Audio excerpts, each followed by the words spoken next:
Mahilig ako sa mga kalapate at ang mga breed ng kalapate na inaalagaan ko ay German Beauty Homer. At bukod sa kalapate, napakarami pa naming inaalagaan iba.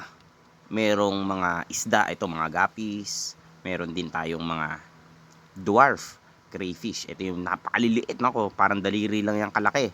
At bukod dyan, mayroon ding mga manok. Ayan na nga, nakapisa na nga yung bantam natin, no? Ang dami naming bantam, may mga panabong. Tsaka basta kung ano-ano, ayan na nga, may pato pa nga. Tsaka mga yan, mga manok na airpods to, yan yung mga ilalagaan natin. Hey yo, what's up? Silipin na natin yung hybrid kasi medyo malaki na yung inakay nila. Yan, so makikita natin dito guys, nag-iisa lang tong inakay nila. So actually dalawa na naman sana to, kaso yung isa na deads na naman, inapakan. So meron ulit itong issue about sa breeding yung gawa nating hybrid. So meron silang complication about sa breeding. Ewan ko lang doon sa isa pang pair, meron din tayo kasing ibang pair na pinagpares para dito sa project na to.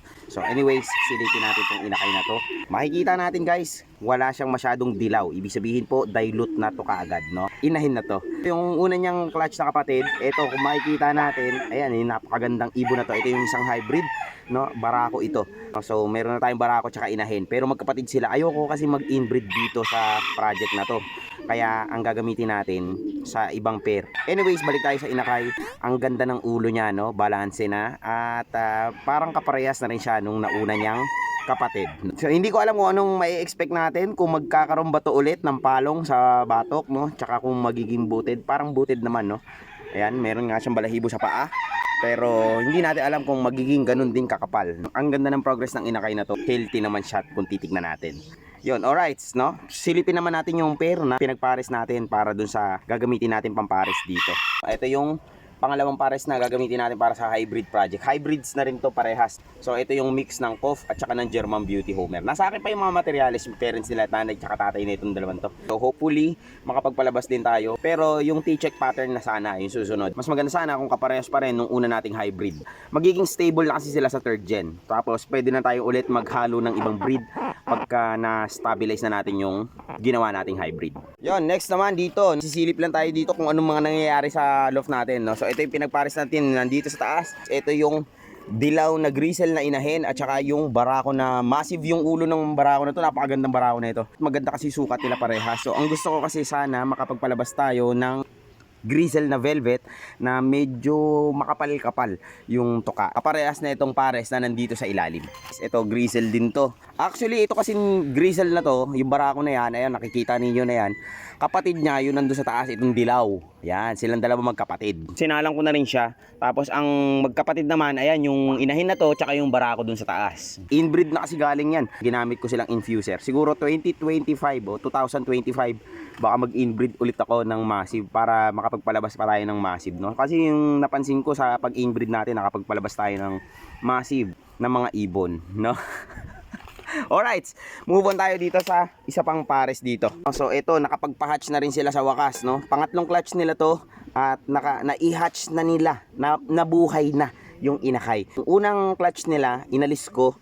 Yung pangalawang clutch nila, parehong nag-quit yung inakay. So kalagitnaan na incubation nila, nakita ko nagkaroon ng parang guhit na pula yung itlog. So anyways, ngayon dalawa sana yung hatch. Tinapakan, no? First time kasi nilang mag-aakay ng inakay. Hindi ko na sinisisi ngayon yung mga ibon. Kapag ka hindi makasurvive yung inakay, hindi sila makasurvive. Ganun lang yun eh. Technique, di ba? Matira matibay. Ganun.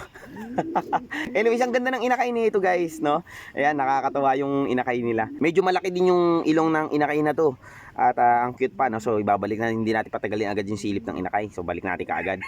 Kasi baka ma-stress, no? Tsaka unang inakay nila to, ibigay natin yung pleasure sa mga ibon natin, no? Ng pag-akay nila ng una nilang anak. So yun lang muna kung ano yung ganap dito sa loft ko, tsaka kung ano yung mga ginagawa ko, no? So mayroon pa tayong mga ibang mga bagay na pinagkakaabalahan. Medyo busy rin ako kaya hindi ako masyado nakagawa ng content. Kung meron tayong mga araw na nai-skipan, yun yung time na talagang kailangan ko magpahinga ng konti, no? So actually ayoko sana magpahinga. Minsan kasi masakit talaga yung katawan ko. Tingnan nyo, para na ako nag-workout. Nag-stop na nga rin ako ng workout eh. Dahil simula nung tatabas ako ng ng mga puno, nagtitrim.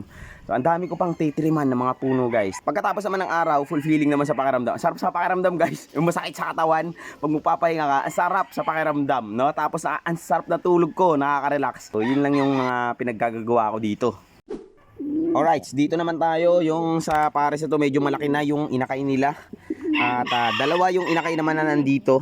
So kung makikita ninyo, dilute na checker at saka yung isa naman T-check ata to, parang T-check, no? So anyways, ito yung massive na inakay, no? Kauna-unahan nating massive. Ito yung pinaka heavy ang tuka, no? Pinakamabigat yung tuka na naipabuga natin. Pinag-iisipan ko kung ito ba ipapares ko yung anak ni Badang dun sa mga kulay white natin. Ito si Badang. Si Badang kasi pied, yung may mga pamumuti. Tapos ito yung anak niya, ayan, no?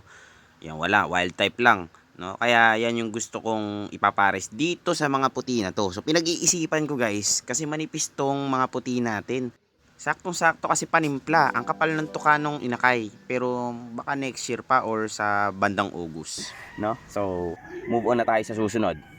Eto guys, nandito yung black at saka yung bronze natin, no? Wala pa silang itlog. Yung unang itlog kasi guys, kapag kabagong pares, ang ginagawa ko, ganito na yung ginagawa ko, no? Inaalis ko yung una nilang itlog. Yung pangalawang itlog, yun yung pinapahatch ko sa kanila. Siyempre, dalawa yung iniitlog ng ating mga ibon. Yung unang dalawang itlog, aalisin ko yun. Tapos yung pangalawang itlog, yun yung ititira natin. Dito sa dalawang to, ay maganda naman yung combination nila. Makikita natin. Ang sweet, no? Ang sweet. Sweet talaga to si Murky, yung kulay black natin. Ang medyo negative dito sa ibon na to ay split wattle siya o dalawa yung biak ng ilong niya. Anyways, complementary naman silang dalawa. Isang manipis, isang makapal para maging balanse yung ilalabas nilang mga inakay. Ang dami ko pang isasalang guys na hindi ko pa naisalang, no? Sa susunod siguro ng mga buwan baka videohan natin. So ngayon kung ano lang yung maisasalang natin, yun lang muna. So yun na yun, no? Pinakita ko lang yung mga iba't ibang pinaggagawa ko sa loft tsaka dito sa lugar namin, no. Actually hindi to talaga exactly sa amin, no. Sa lugar na ginagamit namin. Manggagamit no? Manggagamit ka mastong. Yan. Okay. Okay, hindi ko na papatagalin. Thank you so much sa panonood. Ako nga pala si Mastong at ito ang Wards TV. Kita-kits tayo sa susunod na video.